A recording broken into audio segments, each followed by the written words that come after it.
Hello student, welcome to your channel. आपका अपने channel में बहुत बहुत स्वागत है। और हम लोगों ने कुछ कीवर्ड को पढ़ा था जो थिंकर से रिलेटेड थे, उसी को आगे बढ़ाते हुए आज हम दूसरे थिंकर के बारे में पढ़ेंगे। और आज के जो फर्स्ट थिंकर हैं वो हैं सीमेल। सीमेल जो थे वो स्पेंसर के विरोधी थे और इन्होंने समाज व्यक्ति के अंतःक्रियाओं से बनता है इसका कॉन्सेप्ट दिया था। इन्होंने प्रभु प्रकाश के बारे में बताया था। फिर आधुनिक का निर्धारण जो था, मीन्स शहरीकरण जो था, उसका कॉन्सेप्ट भी सीमिल ने दिया था। इसके बाद इन्होंने एकल, द्विक और त्रिक समूह के बारे में बात की थी। इसके बाद आते हैं सोरोकिन। सोरोकिन जो थे उन्होंने क्रांति का समाज जो था उसका कॉन्सेप्ट दिया था।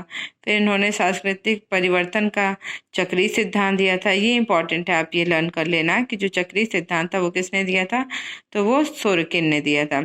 इसके बाद संरचनात्मक सिद्धांत के समर्थक जो थे वो सोरोकिन माने जाते थे।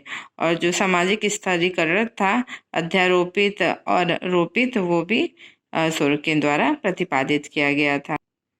जो सोरोकिन थे उन्होंने क्षैतिज और ऊर्ध्वाधर गतिशीलता के बारे में भी बताया था, ये भी इम्पोर्टेंट है। फिर इन्होंने क्रांति का समाजशास्त्र दिया था।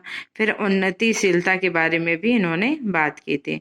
फिर इसके बाद आते हैं दूसरे थिंकर डेरेनडार्फ। डेरेनडार्फ जो थे वो हीरक समान वर्ग संरचना का कॉन्सेप्ट दिए थे। फिर इन्होंने समाज के दो चेहरे होते हैं उसके बारे में बताए थे। फिर इन्होंने स्वसम्मत और संघर्ष के बारे में कॉन्सेप्ट दिया था। इसके बाद अनिवार्यता समन्वित संघ के बारे में भी डेरेनडार्फ ने बताया था। उसके बाद है कोजर। कोजर ने प्रकात्मक संघर्ष के बारे में बताया था, ये भी संघर्ष से रिलेटेड थे। फिर संघर्ष के इन्होंने दो स्वरूप बताए थे, यथार्थवादी और अयथार्थवादी, रियलिस्टिक और नॉन रियलिस्टिक के बारे में इन्होंने कोजर ने बात की थी। फिर इसके बाद आते हैं कालिंस। कालिंस जो थे उन्होंने शक्ति के स्रोत के बारे में बताया था, अनुष्ठानिक शक्ति के बारे में बताया था। फिर इन्होंने पुनरावृत्ति सूक्ष्म अन्योन क्रिया के प्रतिमान के बारे में कालिंस ने बताया था। फिर इसके बाद आते हैं भारतीय समाजशास्त्री जो हैं जीएस घुरे। जीएस घुरे जो थे उन्होंने इंडो आर्यन नातेदारी के बारे में बात की थी। फिर इन्होंने आदिवासी पिछड़े हिंदू हैं, मीन्स इनका जो मोस्ट इम्पॉर्टेंट कॉन्सेप्ट था वो था एक कि जो हिंदू समाज है वो क्या है, वो पिछड़े हुए, सॉरी, जो आदिवासी होते हैं वो क्या है, वो पिछड़े हुए हिंदू हैं।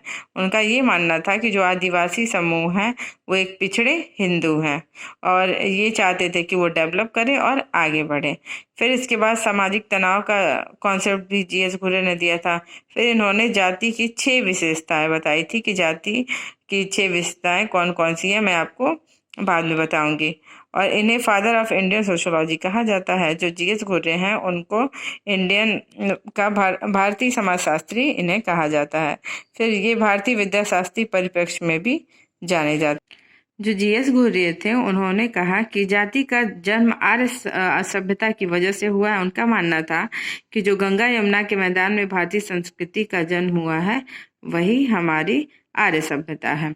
इसके बाद इन्होंने रूरल अर्बन कॉन्टिनम के बारे में बताया था। फिर इन्होंने सिविलाइजेशन का कॉन्सेप्ट दिया था। फिर इन्होंने जो था वो प्रसारवाद के बारे में बात की थी।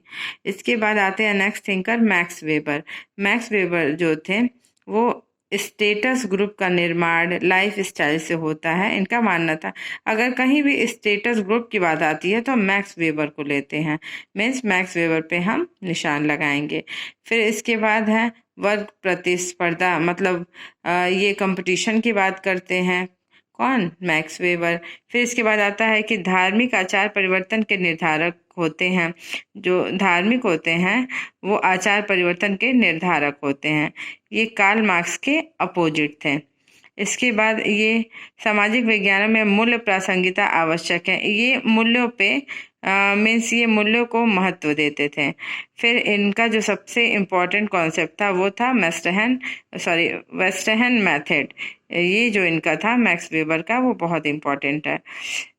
फिर सेरोक्रेसी, फिर powers, authority, ideal type, sorry L हो गया है, यहाँ पे टाइप होना चाहिए था। आइडियल टाइप के बारे में मीन्स आदर्श के लाइफ के बारे में, आदर्श प्रारूप के बारे में ये बात करते हैं। फिर इन्होंने सामाजिक क्रिया को अध्ययन का आधार मानकर 4 प्रकार की क्रियाओं का उल्लेख किया था। किसने? मैक्स वेबर ने। पहला है बौद्धिक तार्किक सामाजिक क्रिया, फिर है मूल्यनात्मक सामाजिक क्रिया, फिर भावनात्मक सामाजिक क्रिया, फिर परंपरागत सामाजिक क्रिया। फिर उसके बाद इन्होंने आधिकारी तंत्र के 2 रूप बताए थे। कौन कौन से? एक वैज्ञानिक सत्ता के रूप में और सेकंड संगठन के रूप में। फिर इन्होंने शक्ति और सत्ता के रूप में भी कॉन्सेप्ट दिया था।